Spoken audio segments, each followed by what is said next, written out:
बिस्मिल्लाहिर्रहमानिर्रहीम। शौहर परदेश जाने लगा तो अपनी 13 साल बहन की जिम्मेदारी मुझे सौंप गया। मैंने उसकी जल्द ही एक गरीब बुढ़े से शादी करके चलता कर दिया और शौहर को बताया कि तेरी बहन की बहुत ऊंचे खानदान में शादी कर दी है। शौहर सुनकर बहुत खुश हुआ।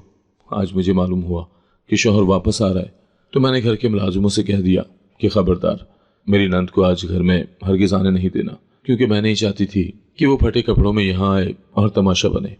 यूं रात जब शौहर आया तो मुझे बोला, तुम्हारे लिए बाहर स्पेशल वाला गिफ्ट लाया हूं। मैं बहुत खुश हुई और जब गिफ्ट खोला तो मेरी चीखें निकल गई। मैं भागने लगी, मगर शौहर ने जब वो परदेश जा रहा था तो उसने मेरी तरफ देखा। वही नजरें जो कई सालों से मेरा सब कुछ थी। उस दिन उसकी आंखों में बस एक ही परेशानी थी, उसकी छोटी बहन, वो बच्ची जिसे उसके माँ बाप की मौत के बाद उसने मां बनकर पाला था। वो मुझे उसकी तरफ इशारा करके बोला, ये तुम्हारी अमानत है। मेरी गैर मौजूदगी में इसकी माँ और बाप सब तुम हो, बस इसे संभाल लेना। मैंने आंखों में कुछ कतरे सजाकर हाँ कर दी। शायद वो ये समझ रहा था कि मैं वाकई उसकी बहन को अपनी जान समझूंगी, लेकिन नहीं, मेरे दिल में कुछ और ही चल रहा था। उसके जाने के बाद घर का सुकूत कुछ दिनों तक बोझल सा लगा। लड़की खामोशी से मेरे साथ किचन में घूमती, कभी सवाल करती, कभी काम में हाथ बटाने की कोशिश। पहले पहल मैंने बर्दाश्त किया, फिर वो बोझ बनने लगी। एक दिन उसने कहा, भाभी, भाई का फोन आए तो मुझे जरूर बुलाना, मैंने उनसे अपनी पढ़ाई का पूछना है। उसकी सादगी पर मुझे हंसी आई। मैंने हंसते हुए कहा, अभी तुम छोटी हो, घर के काम सीखो, पढ़ाई बाद में हो जाएगी। उसकी आंखों में मासूम सा सवाल तैर गया, जो मैंने अगले ही लम्हे नजरअंदाज कर दिया। पहला वार मैंने उसके खाने से किया। दस्तरखान पर सबके लिए एक जैसा खाना होता, मगर उसके सामने बचा कुचा ठंडा सालन रखा जाता। नौकरानी अगर एहतजाज करती तो मैं कहती, देखो, इसे तो सादा जिंदगी की आदत डालनी है, ज्यादा नखरे करवाऊंगी तो कल जबान दराज हो जाएगी। बच्ची कुछ न कहती, बस नजरें झुका लेती। एक दिन उसने मोबाइल निकाला कि भाई से बात करनी है। मैंने कहा, बेटा, मोबाइल नहीं है, और वैसे भी वो अब बहुत मसरूफ है, तुम्हारी बात करवाने का वक्त नहीं है। उस रात मैंने उसका पुराना मोबाइल निकाल कर तोड़ दिया और राब्ते का हर दरवाज़ा बंद कर दिया। कुछ दिनों के बाद वो स्कूल जाने की जिद करने लगी। उसका कहना था कि भाई ने कहा था मेरी पढ़ाई रुकेगी नहीं। मैंने सख्त लहजे में जवाब दिया, तुम्हारा भाई अब बाहर है और घर का निज़ाम मैं चलाती हूँ, जो मैं कहूँ वही होगा। उसकी जबान बंद हो गई, लेकिन आंखों में वो सवाल जैसे जम सा गया। एक दिन मैंने नौकरानी को बुलाया और कहा, इसे किचन की सफाई, बाथरूम धोना, झाड़ू देना सब सिखाओ। ये काम करेगी तभी कुछ बनेगी।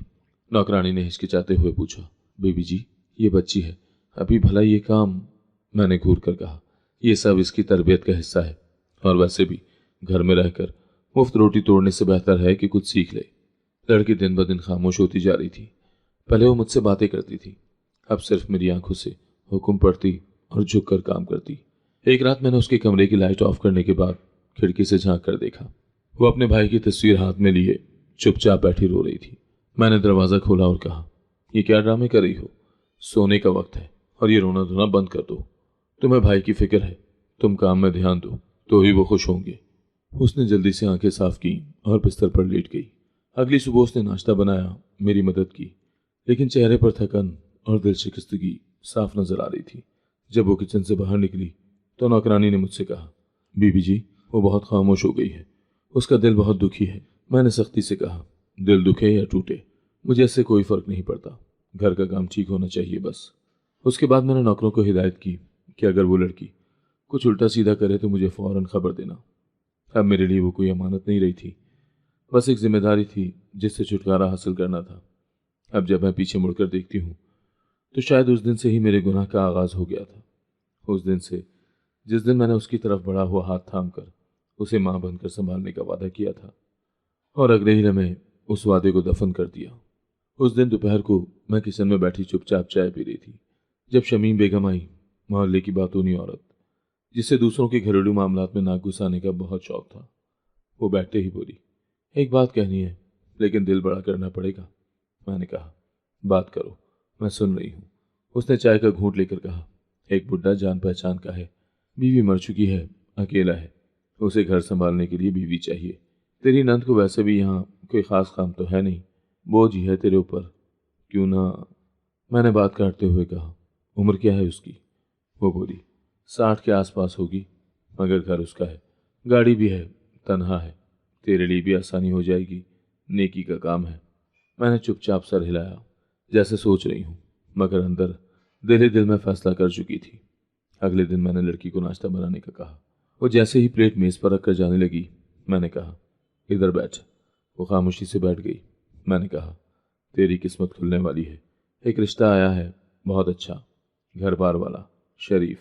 वो एक पल को हैरत से मेरी तरफ देखने लगी, फिर बोली, भाई को बताया है? वो तो कहते थे मेरी शादी वो खुद करेंगे। मैंने हंसते हुए कहा, यही तो सरप्राइज है, वो वापस आके खुश हो जाएंगे।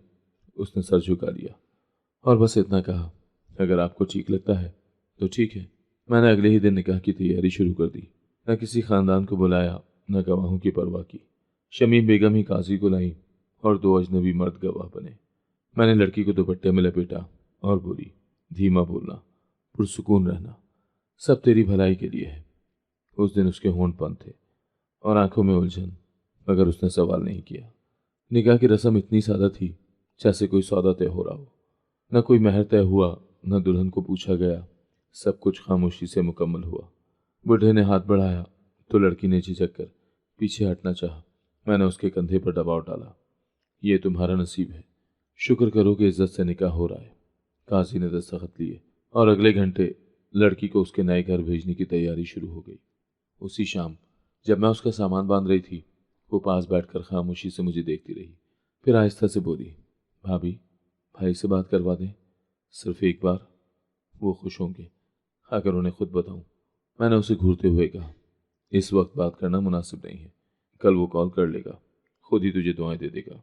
उसने कोई बहस नहीं की, बस सर झुकाकर बैठ गई। जैसे ही वो गाड़ी में बैठने लगी, उसने भाई का नंबर मिलाया। मैंने फौरन उसके हाथ से फ़ोन छीन लिया। तुझे अभी तक समझ नहीं आई, ये तेरी नई जिंदगी है, पुरानी बातें भूल जा। भाई की मोहब्बत में जो कुछ मिला था वो खत्म हो चुका है।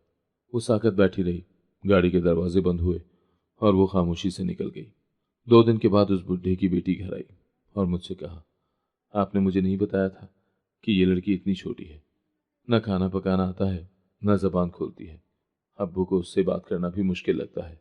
मैंने हंसते हुए कहा, शुरू में सब ऐसी ही होती हैं, सीख जाएगी। दिल ही दिल में सोचा, बस वहाँ ठहरे, वापस ना आए। बस अब वो हमारे रास्ते से हट गई है। उसके बाद मैंने उसका नंबर भी ब्लॉक कर दिया। शमीम बेगम ने कहा, क्या वाकई कोई एतराज़ नहीं हुआ लड़की को? मैंने कहा, बिल्कुल नहीं, बल्कि खुश है। अगर कुछ हुआ भी हो तो मुझे क्या, मेरी जिम्मेदारी खत्म हुई। मैंने शौहर को अगले दिन फ़ोन किया, बड़ी खुशी से बताया, अच्छे रिश्ते में तुम्हारी बहन की शादी कर दी है, बहुत नेक और इज्जतदार लोग हैं। उसने खुश होकर कहा, मेरी दुआएं तुम्हारे साथ हैं। तुमने मेरी गैर मौजूदगी में जो किया उसका बदला मैं कभी नहीं दे सकता। मैंने झूठ के अंदर सुकून तलाश करने की कोशिश की, लेकिन अंदर कहीं एक अजीब सी बेचैनी थी, जैसे कुछ गलत हो चुका हो, जैसे ठीक करने का कोई रास्ता बाकी न बचा हो। दोपहर के वक्त मेरे मोबाइल पर वीडियो कॉल आई। परदेश के नंबर को देखकर दिल धड़का, मगर चेहरे पर वही मस्नूई नरमी ले आई जो महीनों से सीख चुकी थी। स्क्रीन पर उसका चेहरा नमूदार हुआ, थका हुआ मगर मुतमईन। उसने हंसते हुए पूछा, कैसी हो, सब खैरियत है? मैंने सर हिलाया, फिर वो सीधा असल बात पर आया, और मेरी बहन, वो कैसी है, क्या वो खुश है? मैंने एक लम्हे को सांस रोकी, फिर मुस्कुराकर कहा, तुम फिक्र मत करो, बहुत अच्छी जगह रुखसत किया है मैंने उसे। रईस लोग हैं, इज्जत दौलत सब कुछ है, रोज तुम्हारे लिए दुआएं करती है, नमाज शुक्राने के बाद बस तुम्हारा नाम लेती है। उसने स्क्रीन की दूसरी तरफ आंखें बंद की और लंबा सांस लिया। अल्लाह तेरा शुक्र। कॉल बंद होने के बाद मैंने लैपटॉप खोला। सच के हर दरवाजे को बंद करने के लिए अब झूठ के मुकम्मल इंतजाम की ज़रूरत थी। मैंने मुख्तलिफ वेबसाइट से अमीर घरानों की लड़कियों की तस्वीरें डाउनलोड की।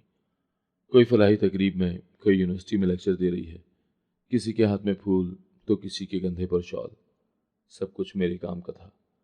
उन तस्वीरों पर अपनी नंद के चेहरे की फ़ोटो एडिट की। मैंने लड़की के फर्जी नाम से सोशल मीडिया पर प्रोफाइल बनाया। उसमें ऐसे कैप्शन लगाए जैसे वो वाकई किसी बड़े तबके से ताल्लुक़ रखती हो। आज की तकरीब में सोशल वर्क की खिदमत पर शील्ड मिली, भाई के ख्वाब हकीकत बने। और साथ में वो तस्वीरें अपलोड कर दी। 1 घंटे में मुकम्मल नकली जिंदगी ऑनलाइन हो चुकी थी। अगले दिन मैंने वीडियो कॉल पर वो प्रोफाइल शौहर को दिखाया। उसने तस्वीरें देखकर आंखें फाड़ दी। ये मेरी बहन है, मैंने संजीदगी से जवाब दिया। हाँ, वक्त बदल गया है। उसने अपने आप को संवारा और शौहर भी उसका बहुत सपोर्टिव है। देखो, उसकी तस्वीर एक अखबार में भी छपी है। वो खुश हुआ। तस्वीरें स्क्रीनशॉट लेकर अपने पास महफूज कर ली। उसी शाम सोशल मीडिया पर तस्वीर देखकर एक और करीबी रिश्तेदार का फोन आया। हमारी बेटी के लिए उस जैसा कोई रास्ता देखना है और उसके शौहर का बैकग्राउंड भी बताओ। मैंने मस्तूरी हंसी में जवाब दिया। बहुत मजबूत फैमिली है, लाहौर से ताल्लुक है, सियासी हलके में भी जुड़े हुए हैं। बस शराफत से ही सब कुछ संभाल लिया उसने। इन दिनों मैंने लड़की के फर्जी शौहर का भी प्रोफाइल बनाया। उसमें उसको कीमती गाड़ियों, घड़ियों, ब्रांडेड कपड़ों में दिखाया। मैंने लड़की का फर्जी इंटरव्यू भी तैयार किया जिसमें वो खवातीन की आज़ादी पर बात कर रही थी। वीडियो एडिटिंग का एक सस्ता सा ऐप डाउनलोड किया और एक क्लिप तैयार कर लिया। मैंने मोहल्ले में भी बातें फैलाना शुरू कर दी। दुकान पर जाना होता तो एक दो औरतों के कान में बताती, तुम्हें पता है, मेरी नंद का शौहर बहुत बड़ा बिजनेसमैन है।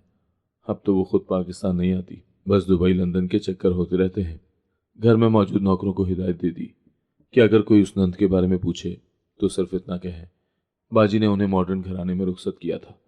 कभी कभार कॉल आती है लेकिन बहुत मसरूफ रहती है। इसी दौरान मैंने लड़की की असल हालत के बारे में सब दरवाजे बंद कर दिए।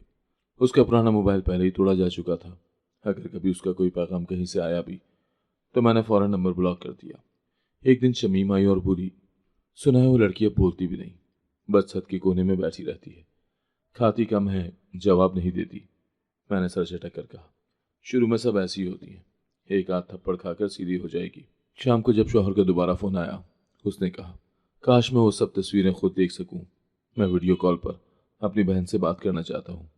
मैंने जल्दी से जवाब दिया, अभी वो एक वर्कशॉप में गई हुई है, मोबाइल नहीं रखा वहां, मैं बात करवाती हूँ जब घर आएगी। फोन बंद होते ही मैंने प्रोफाइल पर फलाही वर्कशॉप की एक और जाली पोस्ट लगा दी।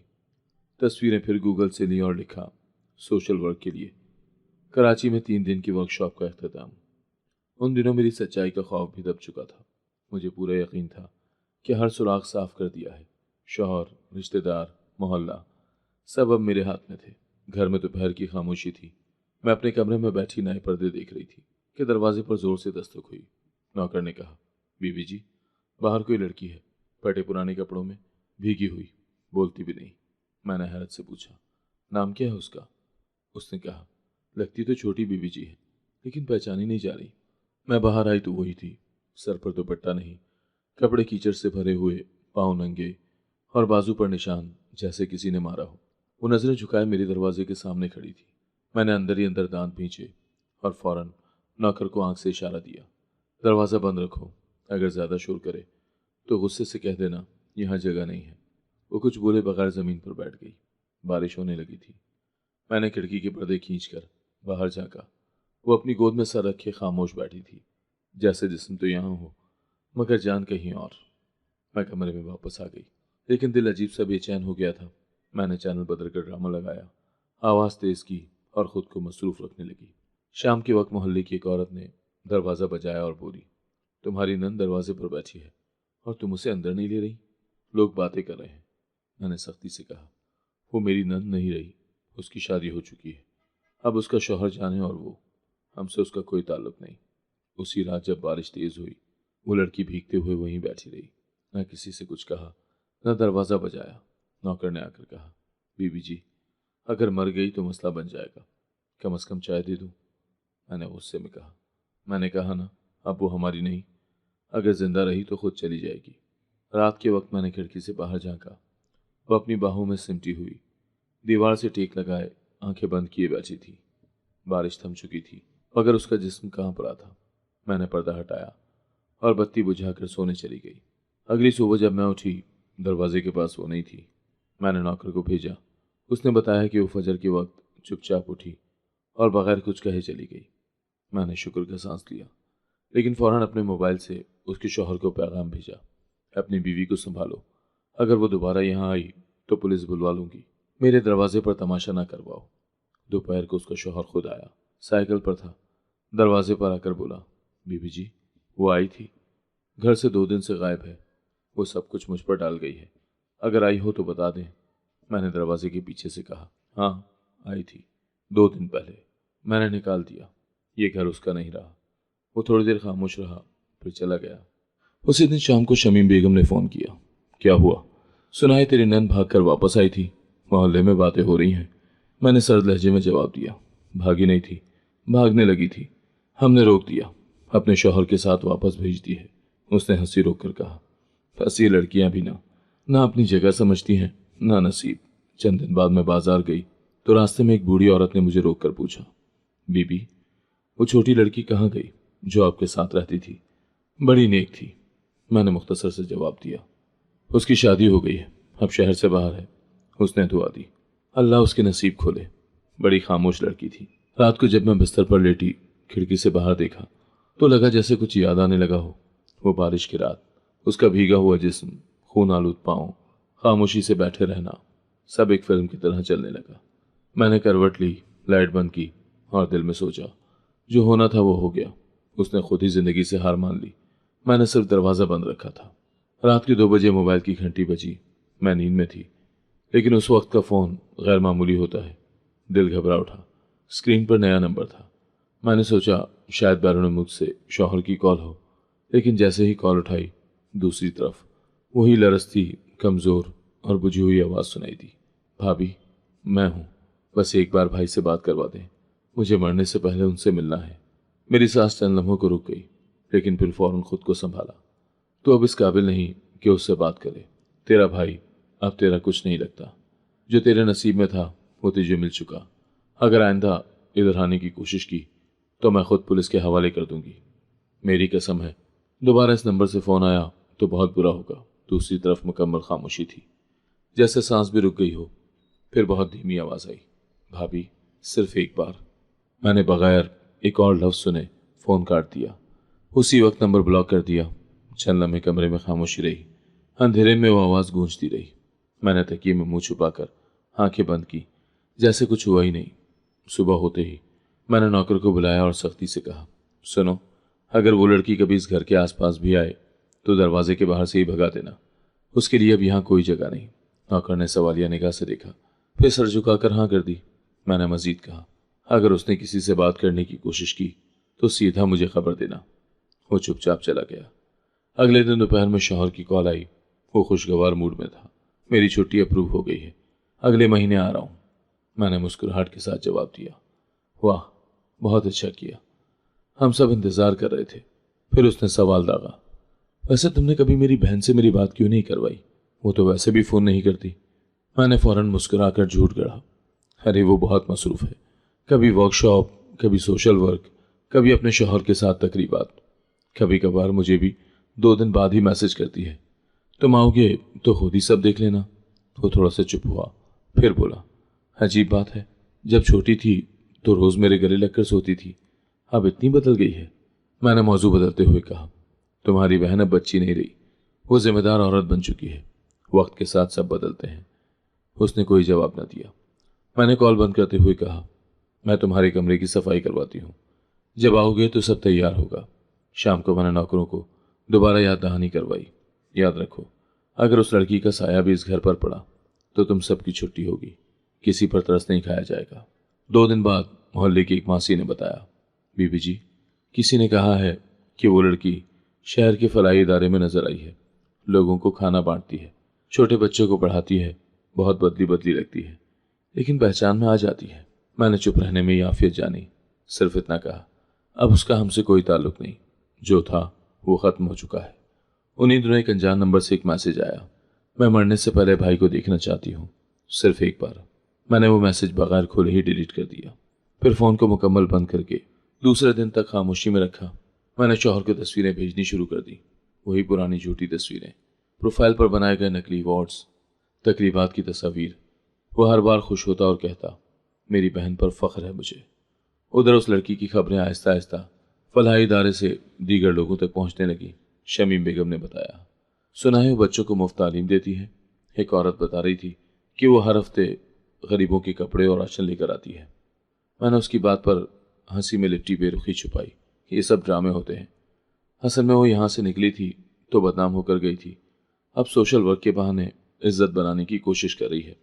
उसी रात जब सब सो गए, मैंने अपने फ़ोन की गैलरी खोली और उसकी पुरानी तस्वीर देखने लगी। वो तस्वीर जिसमें वो भाई के साथ खेल रही थी, मुस्कुरा रही थी।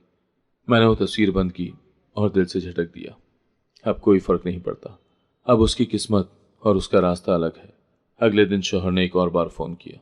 मेरी बहन का नया नंबर है क्या? उससे बात करने का दिल कर रहा है। मैंने जवाब दिया। उसने नंबर तब्दील कर लिया है, कहती है जब वापस आओगे तो खुद बात करेगी। उसके शौहर के रिश्तेदारों को पसंद नहीं है कि वो ज़्यादा फ़ोन पर हो। फ़ोन बंद होते ही मैंने तय कर लिया कि उसके वजूद को मुकम्मल गायब कर देना ही बेहतर है। फलाही इदारा, लोगों की हमदर्दी और उसकी मेहनत शायद उसे दोबारा जिंदा कर दे, लेकिन मेरे घर के दरवाजे पर उसके लिए अब कोई जगह नहीं है, ना अब ना कभी। दूसरी जानिब की हकीकत से मैं बिल्कुल बेखबर थी, मगर वो दिसंबर की शाम थी। परदेश की यख हवा बदन में घुसती जा रही थी। अहमद अपनी फैक्ट्री से निकला ही था कि एक मानूस आवाज ने उसे पुकारा, ओए अहमद, तू यहाँ? पीछे मुड़ा तो वही पुराना दोस्त रिजवान खड़ा था, जो बचपन में मोहल्ले के साथ वाले ब्लॉक में रहता था। दोनों गले मिले, कहे लगे और एक करीबी कॉफी शॉप में जा बैठे। बातों का सिलसिला वहीं से शुरू हुआ जहां बरसों पहले रुका था। रिजवान ने बताया कि वो पाकिस्तान से 2 हफ्ते पहले ही आया है, अब दुबई में सेल्स का काम कर रहा है। चंद लम्हे के बाद उसने कहा, तेरे बारे में काफ़ी सुना है, लेकिन सुनकर हैरत हुई और दुख भी। अहमद ने चौंक कर पूछा, दुख क्यों? रिजवान ने कॉफ़ी का सिप लिया और संजीदगी से बोला, अहमद, मैं कराची के लियारी में एक खैराती कैंप में गया था। वहाँ एक झुग्गी के बाहर एक लड़की बच्चों को पढ़ा रही थी, कमज़ोर, नहीफ, लेकिन बोलती बहुत कम। जब मैंने उसका चेहरा देखा तो मैं दंग रह गया। वो बिल्कुल तेरी बहन जैसी लग रही थी। अहमद की आंखें चंद लम्हों को साकत हो गईं। उसने गहरी सांस ली, फिर पूछा, तू यकीन से कह सकता है कि वो वही थी? रिजवान ने कहा। मैंने उससे बात करने की कोशिश की। उसने सिर्फ इतना कहा कि अब मेरा किसी से कोई ताल्लुक नहीं रहा।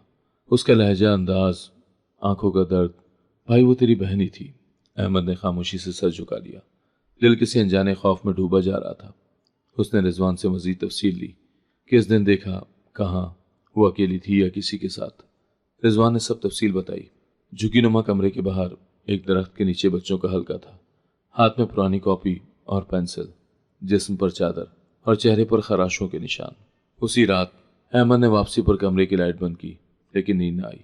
बिस्तर पर लेटे हुए उसने छत को तकते हुए बहन की मुस्कुराहट याद की। वो छोटे छोटे जूतों में भागना, किचन में आकर शोर मचाना, भाई कहकर लिपट जाना, फिर वो सारा धुआं बन गया। अब जो चेहरा याद आ रहा था वो झुग्गी में बैठा, बेरंग, जख्मी और खामोश था। अगले दिन अहमद ने मुझे वीडियो कॉल की। चेहरे पर मस्नूई मुस्कुराहट से जाकर पूछा, क्या हाल है, सब खैरियत है? मैंने हस्बे आदत खुश इखलाकी से जवाब दिया, सब ज़बरदस्त है, बस तुम अपने काम पर ध्यान दो। चंद लम्हों के बाद अहमद ने कहा, एक बात बताओ, सच सच, मेरी बहन कहाँ है? मेरी आंखों में लम्हे भर के लिए घबराहट आई, फिर फौरन मुस्कुरा कर बोली, क्या हुआ, इतनी संजीदगी? वो बहुत अच्छी जगह है, बस तुम आ जाओ, खुद देख लेना। अब सोशल वर्क करती है, शौहर के साथ मसरूफ रहती है, बड़े हलकों में जाती है, हैरान रह जाओगे तुम। अहमद ने कुछ देर चुप रहकर कहा, मैं हैरान जरूर हूँगा, अगर सब कुछ वैसा ना निकला जैसा तुम कहती हो। मैंने बात का रुख मोड़ने की कोशिश की। अच्छा छोड़ो ये सब, बताओ वापसी का कब इरादा है? अहमद ने आहिस्ता से कहा, शायद जल्द ही, काम मुकम्मल होने वाला है, दिल कर रहा है कि सब कुछ खुद देखूं। उसी रात अहमद ने रिजवान को दोबारा फ़ोन किया, ये जो पता तुमने दिया था वहाँ की तस्वीर खींचो, मुझे इस जगह का एक सबूत चाहिए। रिजवान ने अगले दिन तस्वीरें और लोकेशन भेजी। वो झुग्गी, वो बच्चे और वही दरख्त, सब तस्वीरें वाज़ेह थी। अहमद ने तस्वीरें देर तक देखी, फिर उन्हें मोबाइल में महफूज कर लिया। दिल अब भी यकीन करने को तैयार नहीं था, लेकिन दिमाग कह रहा था कि कुछ न कुछ छुपा है। उस दिन उसने कंपनी से छुट्टी की, दरख्वास्त दी और सफ़र का प्लान बनाना शुरू कर दिया। दिल में अब सिर्फ एक सवाल था, क्या मेरी बहन वाकई वही है जो मैं समझ रहा हूँ, या जो दिखाया गया वो सच है? उसने मुझे कॉल की, अगर मैं आऊँ तो क्या मेरी बहन मुझे मिलेगी? मैंने हंसते हुए कहा, ज़रूर मिलेगी, सरप्राइज़ भी है, उसने तुम्हारे लिए गिफ्ट तैयार किया है, तुम बस आओ, सब खुश हो जाएंगे। अहमद ने फ़ोन बंद करके एक लिस्ट बनाई। उस लिस्ट में कुछ सवाल थे, कुछ शक और कुछ जवाब, जिनका वक्त अब करीब आ रहा था। एक वापसी जो सब कुछ बदलने वाली थी, जब उसने वापसी की तारीख दी, मेरा दिल जैसे सीने में गिरा। रातों को नींद नहीं आ रही थी, लेकिन जाहिर कुछ नहीं होने दिया। सुबह घर की सफाई शुरू करवाई, पर्दे बदलवाए, बेडशीट बदली और उसके कमरे में नया सोफा रखवाया। महंगे फूल मंगवाए गए, किचन में उसकी पसंद के मसाले रखवाए। मैंने नौकरों को बुलाया और सख्ती से हिदायत दी, साहब आ रहे हैं, कोई भी चीज़ पुरानी नहीं लगनी चाहिए, हर काम वक्त पर मुकम्मल होना चाहिए। लेकिन सच ये था कि मेरे कान मुसलसल दरवाजे की घंटी से डरे रहते थे। मैंने पुराने नौकर को अलग से बुलाया, जो मोहल्ले वालों को पहचानता था। उससे कहा, ज़रा देख के बताते रहना, अगर वो लड़की यहाँ आए तो फौरन मुझे इत्तला दो। उसने तामील में सर हिलाया और फिर बोला, बीबी जी, अगर वो वाकई आई तो क्या करना है? मैंने तल्ख लहजे में कहा, अगर वो यहाँ आई तो गली में खड़ा करके उसे जलील कर देना, मेरी इज्जत का सवाल है। शाम को किचन में थी, नौकर ने आकर बताया, कोई औरत दोपहर को गली में देखी गई थी, पुरानी चादर, एक एनजीओ के बैच के साथ। वो बस खड़ी देख रही थी, कुछ बोली नहीं। मैंने फौरन नौकर से कहा, उसे अगली बार देखना तो सीधा भगा देना, अगर वो ना भागे तो जोर से बोलना। ये लोग इज्जत की परवाह नहीं करते। दूसरी तरफ वो लड़की अब एनजीओ में काम कर रही थी। वहां उसे एक वकील मिला, जिसने कहा, अगर तुम चाहो तो तुम्हारे साथ जो हुआ उसकी कानूनी कार्रवाई हो सकती है। तुम्हारे पास कोई सबूत है? लड़की ने एक पुराना खत निकाला, जिसमें उसका निकाहनामा था, उस पर दस्तखत जो उसने रोते हुए किए थे। उसने कहा, यही मेरी हकीकत थी और यही अब मेरा गवाह है। इदारे के अरकान ने उसे एक समाजी तकरीब में ले जाना शुरू किया, जहां वो दूसरी लड़कियों को अपनी कहानी सुनाती और उनकी आंखों में हैरानी, अफसोस और हिम्मत चमकती। एक दिन एक खातून रिपोर्टर ने उससे इंटरव्यू के लिए कहा, अगर हम ये रिकॉर्ड करें तो कई लड़कियों को हिम्मत मिलेगी, क्या तुम तैयार हो? लड़की ने इस बात में सर हिलाया। वो जानती थी अब सच दबाना नहीं, दिखाना है। यही वीडियो बाद में सोशल मीडिया पर वायरल होने वाली थी और सच वो था जो मेरे झूठ को निगलने वाला था। उसी दौरान मैंने अहमद के लिए कपड़ों का नया सूट सिलवाया, उसकी पसंद की परफ्यूम मंगवाई और उसके लिए खूबसूरत तोहफा खरीदा। घर में हर चीज़ का नक्शा बदल दिया ताकि उसे महसूस हो कि उसकी बीवी ने उसकी गैर मौजूदगी में हर चीज़ को संभाला। मगर वही रात थी जब मैंने वकील की कॉल सुनी, जो मेरी नंद की केस पर काम कर रहा था। कॉल किसी और के लिए थी, लेकिन मैंने इत्तेफाकन नौकर के फ़ोन से बात सुनी। वकील कह रहा था, हमें उसके भाई से बात करनी होगी, वही असल गवाह है। ये सुनते ही मैंने नौकर को धमकाया, अगर तुमने किसी से ये बात की तो तुम्हारा रोज़गार ख़त्म। मैंने शौहर को फ़ोन किया, मैं तुम्हारे लिए एक सरप्राइज़ रख रही हूँ, बस तुम जल्दी वापस आओ। उसने हंसते हुए कहा, मैं खुद भी सरप्राइज़ लाने वाला हूँ। उसका लहजा बदला हुआ सा लगा, जैसे वो कुछ जान चुका हो, लेकिन मैंने जाहिर नहीं होने दिया। उधर लड़की ने अपने बयान को अदालत में जमा करवा दिया। एनजीओ ने उसकी मदद से एक प्रेस कॉन्फ्रेंस रखी। रिपोर्टर ने सवाल किया, अगर आपके भाई को ये सब मालूम हुआ तो? उसने कहा, मैं सिर्फ एक बार उसकी आंखों में देखना चाहती हूँ कि उसकी बहन क्या बन चुकी है, और ये जानना चाहती हूँ कि उसे मेरा दर्द महसूस हुआ या नहीं। मेरे लिए अब वक्त तेज हो चुका था। हर घड़ी, हर लम्हा मुझे लगता था दरवाजे पर वही खड़ी है। मैंने रात को बाहर का गेट लॉक करवा दिया और कैमरों की रिकॉर्डिंग चेक की। अहमद को कुछ पता न चले, यही मेरी पूरी कोशिश थी। लेकिन जो चीज़ करीब आ रही थी वो सिर्फ अहमद की वापसी नहीं, सच की आमद थी। और मैं शायद जितना भी दरवाजे बंद कर लूँ, वो सच अब रोकने से रुकने वाला नहीं था। दरवाजे पर घंटी बजी तो मैंने खुद को आईने में आखिरी बार देखा। हल्का सा परफ्यूम लगाया, दुपट्टे को शानों पर दुरुस्त किया और कदम दरवाजे की जाने बढ़ा दिए। जैसे ही दरवाज़ा खुला, वो अंदर दाखिल हुआ। वही अंदाज, वही चाल, मगर निगाहों में एक खामोशी थी जो मुझे खटक गई। मैंने मुस्कुरा कर कहा, आखिर आ ही गए, कितना इंतज़ार करवाया तुमने? वो खामोश रहा, जूते उतारे और सीधा अंदर जा बैठा। मैंने किचन से चाय की ट्रे निकाली और उसके सामने रखी। कुछ तो कहो, इतने दिनों के बाद आए हो। मगर उसने बस इतना कहा, अभी थक गया हूँ, सुबह बात होगी, कुछ देर आराम करना चाहता हूँ। मैं उसके इस रवैये पर हैरान थी। उसने खाना भी नहीं खाया था और कमरे में चला गया। सुबह का वक्त था, वो नाश्ते की मेज़ पर बैठा था। मैंने खामोशी से उसके सामने चाय का कप रखा। मेरे हाथ लरस रहे थे, मगर चेहरा संभाले हुए थी। मैंने आहिस्ता से कहा, कुछ और ला दूं? अंडा, टोस्ट? उसने मेरी तरफ देखे बगैर कहा, बैठो, बात करनी है। मैं कुर्सी खींचकर उसके सामने बैठ गई। वो जेब से एक मोटी सी फाइल निकालकर मेज़ पर रखता गया। फिर मोबाइल से एक वीडियो चला दी। इस बार आवाज़ ऊंची थी साफ सुनाई दे रही थी। भाई, अगर मेरी आवाज़ सुन पा रहे हो तो सिर्फ एक बार मुझे देख लो, एक बार मुझे सुन लो। मरने से पहले तुझसे मिलना चाहती हूँ। वीडियो में मेरी नंद की आवाज़ थी, वही लड़की जिसे मैंने अपनी ज़िंदगी से अलग करके फेंक दिया था। मेरी सांस रुकने लगी। मैंने हाथ बढ़ाकर मोबाइल बंद करना चाहा, मगर उसने झटक दिया। अब ये सब देखना तुम्हारे लिए ज़रूरी है, क्योंकि जो तुमने बरसों छुपाया वो अब मेरे सामने खुला है। मैंने कपकपाती आवाज़ में कहा, ये सब झूठ है, इस एनजीओ को कुछ मालूम नहीं। वो हंसा नहीं, ना ही तंज किया, बस आहिस्ता से बोला, मैंने एनजीओ के हेड से बात की है। उन्होंने मुझे वो सारी रिपोर्ट दी है जिसमें तुम्हारा किरदार बार बार दोहराया गया है। हर सफ़े पर तुम हो, हर लफ्ज़ के नीचे तुम्हारा साया है। मैंने फाइल की तरफ नहीं देखा, सिर्फ अपने हाथों को घूरती रही। तुम्हें पता है, जब मैंने इस वीडियो को पहली बार देखा तो मैंने अपनी आंखों पर यकीन नहीं किया। मैं समझा ये साजिश है, किसी दुश्मन की चाल। लेकिन फिर मैंने उसके खत पढ़े, उसकी आवाज़ सुनी, उसकी खामोशी को महसूस किया। तुमने मेरे एतबार का जनाजा निकाला, और वो भी हंसते हंसते।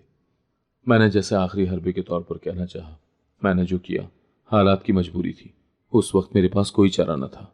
मत बोलो, वो जोर से बोला, क्योंकि अब तुम्हारी जबान पर भी मुझे एतबार नहीं।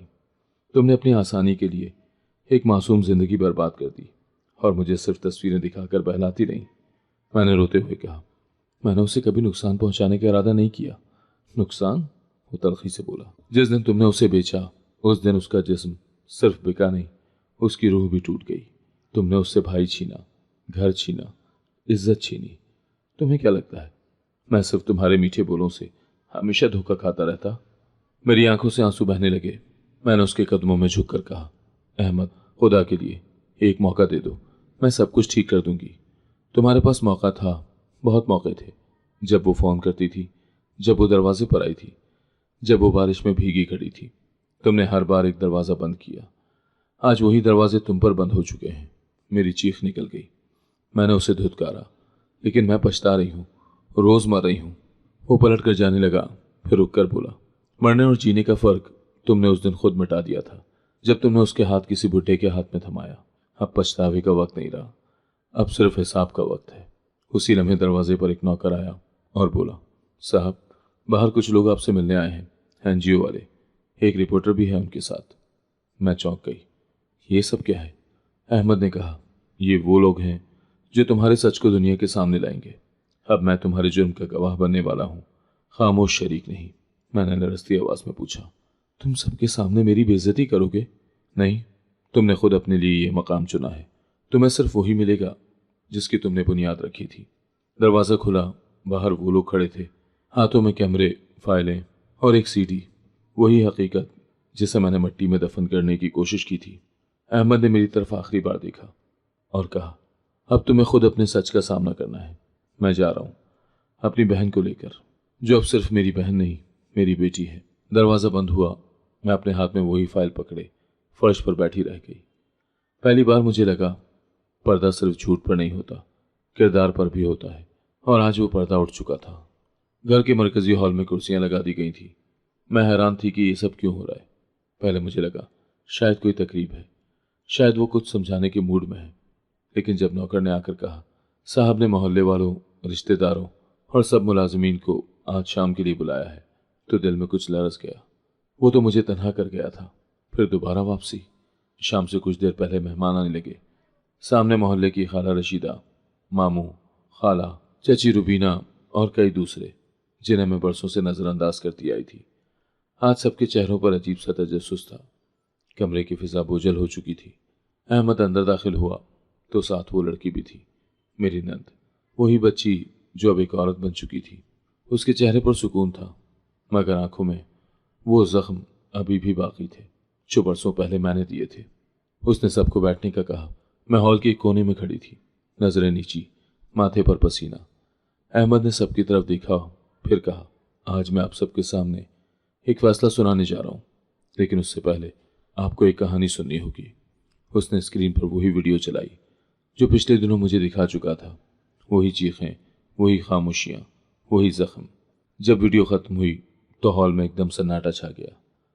रशीदा खाला ने कराह कर कहा, या अल्लाह, ये क्या सुना हमने? ये तो तुम्हारी भाभी थी ना? अहमद ने हाँ में सर हिलाया। जी, यही वो औरत है जिसे मैंने अपनी बहन की अमानत सौंपी थी, और यही वो औरत है जिसने मेरी गैर मौजूदगी में उस अमानत का सौदा किया। मामू खालिद ने हैरत से मेरी तरफ देखा। ये सच है? ये सब क्या है बेटा? तुमने ऐसा कैसे कर लिया? मैंने कुछ कहने के लिए मुंह खोला, लेकिन जबान साथ न दे सकी। अहमद ने आगे बढ़कर फाइल सबके सामने रखी। यह है असल रिपोर्ट, एनजीओ की तहकीक, वकील का बयान और वो सब जो मैंने खुद अपनी आंखों से देखा। लोग एक एक करके फाइल के करीब आए, सफ़े पलटे, कुछ सर हिला रहे थे, कुछ दुख में आहें भर रहे थे। फिर एक आवाज़ आई, ऐसी औरत को तो कोई माँ भी ना कहे। एक मुलाजिम ने आकर कहा, बीबी जी, हमें शर्म आती है कि हम आपके नीचे काम करते थे। मैं पीछे हट गई, दीवार के साथ लगकर खड़ी हो गई। अहमद ने बुलंद आवाज में कहा, मैं यहाँ इंसाफ के लिए खड़ा हूँ। मेरी बहन आज मेरे साथ है और मैं सबके सामने ऐलान करता हूँ कि आज के बाद ये औरत मेरी जिंदगी से मुकम्मल तौर पर ख़त्म है। फिर उसने हाथ से मेरी तरफ इशारा करते हुए कहा, जिसने मेरे एतबार का जनाजा निकाला, मेरी बहन की मासूमियत को रौंद डाला, अब मेरे घर में रहने की हकदार नहीं। लोगों की आंखों में हिकारत साफ नजर आ रही थी। रशीदा खाला ने कहा, ऐसी औरत को तो गली का कुत्ता भी सलाम न करे। किसी ने कहा, यही लोग होते हैं जो अपनी आसानी के लिए यतीमों को मिट्टी में मिला देते हैं। अहमद ने लड़की को अपने साथ खड़ा किया, उसके सर पर हाथ रखा और कहा, यह अब मेरी बहन नहीं, मेरी बेटी है। मैंने इसे नई जिंदगी देने का फैसला किया है। और जेब से एक खाकी लिफाफा निकालकर मेरी जानिब फेंक दिया। मैंने कांपते हाथों से उसे खोला। उसमें तलाकनामा था। मेरे पैरों तले से जमीन निकल गई। पर मैं जानती थी मेरा गुनाह इतना ही बड़ा है कि अब मैं अकेले जिंदगी गुजारूंगी। लोगों ने तालियां नहीं बजाईं, मगर हर एक के चेहरे पर एहतराम था। वो लड़की खामोश खड़ी रही, मगर उसकी आंखों से वो आंसू बहे जो उसकी जीत की गवाही दे रहे थे। मैं जमीन पर बैठ गई, जैसे टांगों में जान ही ना हो। कोई आगे ना आया, किसी ने पानी तक न दिया। मैं सुन रही थी, कोई कह रहा था, इसे तो चुपचाप शहर से निकाल देना चाहिए। दूसरी आवाज आई, कानूनी कार्रवाई होनी चाहिए, इतना जुल्म कोई आम बात नहीं। शाम को जब सब लोग चले गए, अहमद ने सामान पैक करने का कहा और नौकरों से कहा, यह अब यहाँ की मालकिन नहीं रही। जो इज्जत दी थी वो खुद छीन ली इसने। मेरे पास कहने को कुछ नहीं था। मैंने नजरें झुकाई, बस ये सुना, वो लड़की अब इसी घर में रहेगी और मैं उसकी जगह नहीं छीन सकती। दरवाजे पर खड़ी होकर मैंने अहमद को आखिरी बार देखा। जाओ उस रास्ते पर जिससे तुमने खुद चुना था। मेरे दरवाजे तुम्हारे लिए हमेशा के लिए बंद हो चुके हैं। दरवाज़ा बंद हुआ और मैं एक नई शनाख्त के साथ बाहर निकली। वो जो इज्जत की चादर उतार कर रुसवाई की गली में दाखिल होती है। उस दिन कराची में एक तालीमी नुमाइश मुनाकिद हुई थी। मुख्तलिफ फलाही इदारे, तालीमी तंजीमें और मीडिया के नुमाइंदगान मौजूद थे। सब लोग एक मखसूस वक्त का इंतज़ार कर रहे थे। एक ऐसी तकरीर जो अब कई दिनों से खबरों की जीनत बनी हुई थी। स्टेज पर वही लड़की खड़ी होने वाली थी जिसकी खामोशी कभी किसी दरवाजे के पीछे दफन कर दी गई थी। स्टेज पर जब उसका नाम पुकारा गया, पूरे हॉल में तालियां गूंज उठी। वो आहिस्ता आहिस्ता चलती हुई माइक के पास पहुंची। चेहरे पर सुकून, वजूद में एतमाद था। उसने नरमी से कहना शुरू किया, मैंने कभी सोचा नहीं था कि एक दिन मैं यहाँ खड़ी होंगी। मुझे रिश्ते नहीं, धोखे ने ताकत दी है। जिन लम्हों में मेरी आवाज़ दबाई गई, उन्हीं लम्हों ने मेरी पहचान बनाई। सामीन में बैठी एक नौजवान लड़की की आंखों में आंसू थे। वो बाद में उससे मिलने आई और बोली, आपकी कहानी ने मेरी हिम्मत बढ़ाई है। मैं भी अपनी ज़िंदगी वापस हासिल करना चाहती हूँ। वो अब सिर्फ एक फलाही कारकुन नहीं थी, बल्कि एक मिसाल बन चुकी थी। मकामी टीवी चैनल ने उसकी कहानी को इज्जत का परचम के नाम से दिखाया। उसकी वीडियो वायरल हुई। सोशल मीडिया पर लोगों ने उसके लिए तारीफ और दुआओं के पैगामात छोड़े। एक दिन एक सीनियर एंकर ने उससे इंटरव्यू के दौरान पूछा, इतने बड़े धोखे और जख्म के बाद भी आपने माफ़ी का रास्ता क्यों चुना? उसने हल्की सी मुस्कुराहट के साथ कहा, मैंने अगर बदला लिया होता तो शायद सुकून न मिलता। मैंने माफ़ किया और ख़ुद को आज़ाद किया। मैंने एक घर खोया, लेकिन एक दुनिया जीत ली। और एक एनजीओ ने उसे साल की बाहिम्मत बेटी के अवार्ड से नवाजा। उस तकरीब में उसने सिर्फ एक बात कही, मेरी खामोशी मेरे खिलाफ इस्तेमाल की गई, इसीलिए अब मेरी आवाज़ मेरा सबसे बड़ा हथियार है। उसने लड़कियों के लिए एक छोटा तरबियती मरकज़ भी कायम किया, जहाँ ना सिर्फ स्कूलिंग बल्कि कानूनी मालूमात और खुद एतमादी की तरबियत भी दी जाती थी। एक दिन उसके दफ्तर में एक माँ अपनी बेटी को लेकर आई और बोली, इसे सीखना है, ज़िंदगी को समझना है। मैं चाहती हूँ ये आप जैसी बने।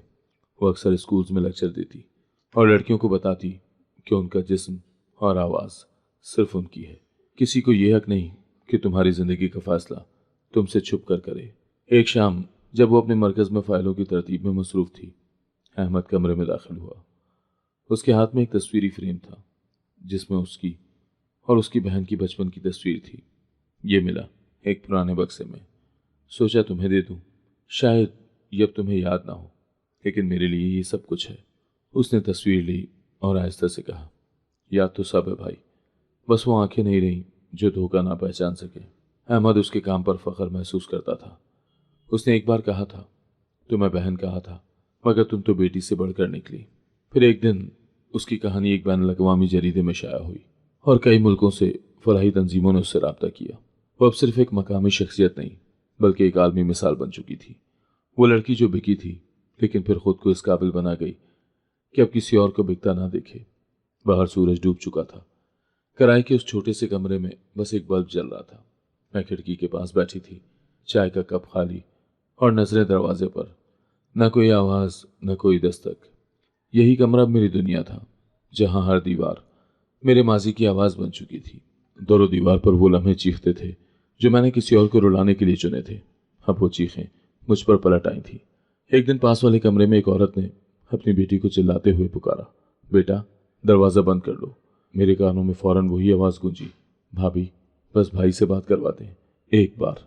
मैं फौरन उठकर दीवार के साथ लग गई, हाथ कानों पर रखे आंखें बंद कर ली, मगर आवाज़ थमने का नाम नहीं ले रही थी। मैंने खुद से कहा, यह बस एक वहम है, सब कुछ खत्म हो चुका है। लेकिन दिमाग, दिल और ज़मीर अलग अलग कहानी सुना रहे थे। मैंने कई बार अहमद को फ़ोन करने का सोचा, लेकिन फिर ख्याल आया कि उसके नंबर तक रसाई अब मुमकिन नहीं। ना वो घर रहा, ना रिश्ता और ना वो इज्जत। एक दिन मकामी अखबार में एक छोटा सा इश्तहार देखा, नई रोशनी इदारा, कमज़ोर लड़कियों के लिए तहफ़्फ़ुज़ का मरकज़। मैं जानती थी ये वही इदारा है जहाँ वो है। मैंने दरवाजे तक जाने का सोचा, लेकिन फ़ौरन पाँव पीछे खींच लिए। मैं उस दहलीज पर कैसे जा सकती हूँ जिसे मैंने खुद बंद किया था। दिन गुजरते गए, किसी ने दस्तक नहीं दी। मोहल्ले में नई औरतें आईं, पुराने गुनाहों को कोई नहीं जानता था, मगर मेरी रूह में वो अब भी जिंदा थे। हर रात नींद से पहले वही एक जुमला गूंजता, भाभी भाई से बात करवाते। एक दिन मैं नींद में चीख पड़ी, आओ एक बार आओ, मैं बात करवाती हूँ। आंख खोली तो सांस फूली हुई थी, बिस्तर भीगा हुआ। दरवाजे की तरफ देखा, कोई नहीं था। मैं जान चुकी थी अब कोई ये दरवाज़ा खटखटाने वाला नहीं। अब जो दरवाज़ा खुलेगा वो शायद आखिरी होगा। दिन की रोशनी भी अब आंखों को चुभती थी और रातें उन आंसुओं का कमरा बन चुकी थी जिन्हें किसी ने देखा नहीं। और यूं वो औरत जिसने सब कुछ होने के बावजूद कुछ नहीं समझा, आखिरकार एक कमरे की कैद में अपनी आवाज़ों के साथ दफन हो गई। अगर आपको आज की कहानी पसंद आई है तो वीडियो को जरूर लाइक कीजिएगा और अपने दोस्तों के साथ भी शेयर कीजिएगा। और हाँ, अगर आपने अभी तक हमारा चैनल सब्सक्राइब नहीं किया तो जरूर सब्सक्राइब करें। मिलते हैं कल एक नई और दिलचस्प कहानी के साथ। अल्लाह हाफिज।